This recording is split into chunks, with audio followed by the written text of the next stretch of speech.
Hi guys, आज आपण करणार आहे खेमा स्पेशल. घेतली आहे कोथिंबीर, लसण, कांदा, टमॅटो.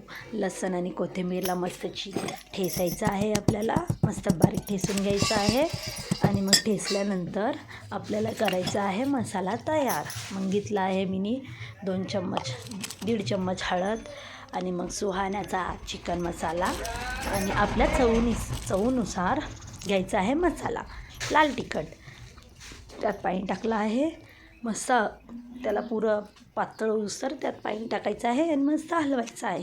तर मी मस्त 2 वेळा पाणी टाकलं आहे थोडं थोडं आणि मस्त हलवून घेतलं आहे. झालं. आता कढईवरती आपल्याला ठेवायचं आहे, त्याला मस्त गरम करायचं आहे. त्यात टाकायचं आहे 2 पाऊल तेल आणि टाकायचं आहे कोथिंबीर आणि लसणची पेस्ट आणि मग टाकायचं टमाटर आणि कांदा एकसाथच टाकायचं आहे. मस्त भाजून घ्यायचं आहे. त्याच्यात टाकायचं आहे थोडं मीठ आणि मसाला टाकायचा आहे. मसाल्याचं मीठ टाकून घ्यायचं आणि मग आता आपण टाकणार आहे खेमा. तुम्ही पण खा, दुसऱ्यांना पण खा. आवडलं तर लाईक